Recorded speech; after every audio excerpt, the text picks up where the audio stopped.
এ যেন সিনেমার কাহিনীকেও হার মানায়। টাকার লোভ আর ক্ষোভের আগুনে আপন শ্বশুরকেই গলা টিপে হত্যা করলো জামাই। শুধু হত্যা নয়, লাশ লুকিয়ে রাখা হলো খালের কচুরিপানার নিচে।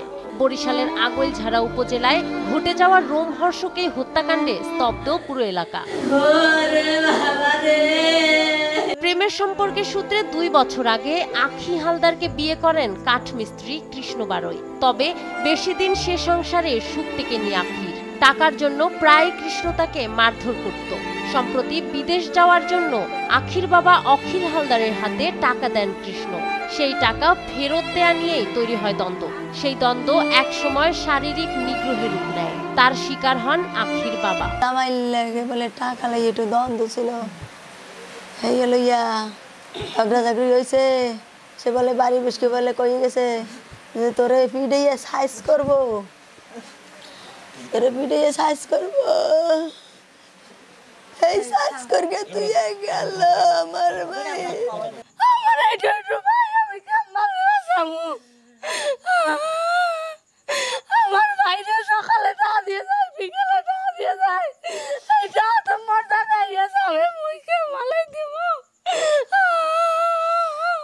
গত 20 আগস্ট সকালে ভ্যান কেনার কথা বলে শ্বশুর অখিল হালদারকে নিয়ে বের হন কৃষ্ণ।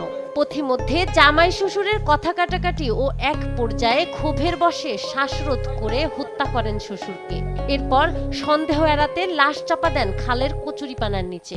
এমনকি শ্বশুরের ভ্যান গাড়িটিও নিয়ে পালিয়ে যান কৃষ্ণ। ঘটনার একদিন আগে হুমকি দিয়ে গেছে, তুই টাকা না দেন আপনি কিন্তু বুঝতে পারবেন, এত বোঝাপড়া আছে, এরকম কিছু কথা বলছে। আর যাওয়ার পর এরপর শ্বশুরে কইছে, তাই বাবাই বলছে বলে ভ্যান কিনকে দিয়ে নেনে, তাই এবার এই ছেলে টাকাটাও দেবেন না তার কাছে।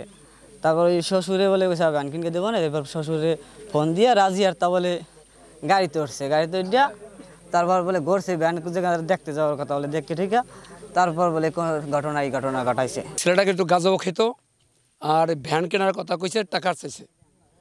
এবং পাশাপাশি আরও কিছু দ্বন্দ্ব ছিল, পারিবারিক দ্বন্দ্বটা জামাইয়ের হাতে যেন কোনোদিন আর এরম শ্বশুর না পড়ে। 21 আগস্ট নিখোঁজের পর থানায় সাধারণ ডায়েরি করেন নিহতের স্ত্রী বিউটি হালদার।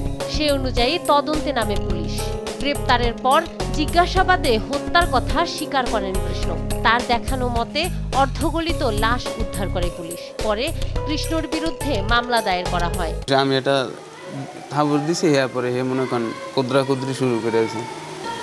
তারপর হলো আমার করছে, কুদ্রি করছে। আমি মনে করেন নাই করে বাদ দিয়ে হাসে মনে করেন হার গলা টিপে রয়েছিল। লাশ পরে ওই জায়গায় ওই যে খালের কিনারে ওই জল না, ওই জায়গায় চেয়েছি। স্ত্রী আছে, উনি আমাদের কাছে একটা নতুন করে আবার একটা এজাহার দেয়, জিডির বিপরীতে আবার নতুন করে একটা এজাহার দেয় অপহরণ সংক্রান্তে। আমরা সেই এজাহার নিয়ে আমরা মামলা রুজু করেছি। তো গ্রেপ্তার পরবর্তী কৃষ্ণ বারুইকে বিভিন্ন প্রযুক্তির সহায়তায় তাকে তার অবস্থান নিয়ে যখন আমরা প্রশ্ন করি, তখন সে প্রথম দিকে সে স্বীকার না করলেও এক পর্যায়ে ব্যাপক জিজ্ঞাসাবাদে সে স্বীকার করে। তো তাৎক্ষণিক তার দেখানো মতে আমরা রাজিহার ইউনিয়নের এটা ইয়ার পাশে, মানে এটা বলে আহতিপাট্টা একটা খালের পাশে কচুরিপানার ভিতর থেকে আসামির দেখানো মতে আমরা লাশ উদ্ধার করি।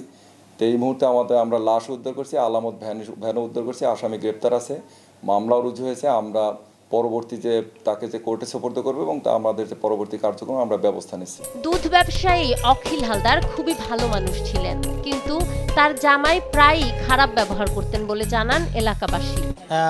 আসলে তো ওর ভালো না, ওই ক্যারেক্টার ভালো না। ওর শ্বশুরের সাথে অনেকেই বাগবান্দিন তো টুকুটুকি আছে। শ্বশুরে কিন্তু ভালো লোক ছিল, ওই ভ্যান চালায়, ও খাটনাখাটনি করে দুধ বিক্রি করে, বেচা কিনা করে। এই সুবাদে মোটামুটিভাবে সচ্ছল একটা পরিবার। ওই মেয়েটাও সম্পর্ক করে গিয়া ওই ছেলেটাই নিচ্ছে। খুব ভালো লোক ছিল, ব্যবসা বাণিজ্য করতো, আয় রোজগার তো ওই ব্যবসা বাণিজ্যের পরে সংসার চালাইতো। এটা তো খুব অন্যায় কাজ করছে, জঘন্য কাজ। এর সাথে জঘন্য কাজ থাকতে পারে না। শ্বশুর মানে তার যে মারছে, তার মায়েরও যে মারবে না এক সময়, এর কোনো গ্যারান্টি আছে? খুব খারাপ কাজ। এই জন্য প্রশাসনের কাছে বলা উচিত যে মানে ফাঁসি দেওয়া উচিত। অখিল হালদারের মৃত্যুর পর শোকের ছায়া নেমে এসেছে 4 মেয়ে 1 ছেলের এই পরিবারে। এই হত্যার ন্যায় বিচার চায় পরিবারটি। আইনে ওর বিচার করুক। আমার বাবারে যেরকম ও হত্যা করছে, আমিও চাই ওর বিচার হোক কঠিনভাবে। নাহার বৃষ্টি, নিউজ ডেস্ক, দেশ টিভি।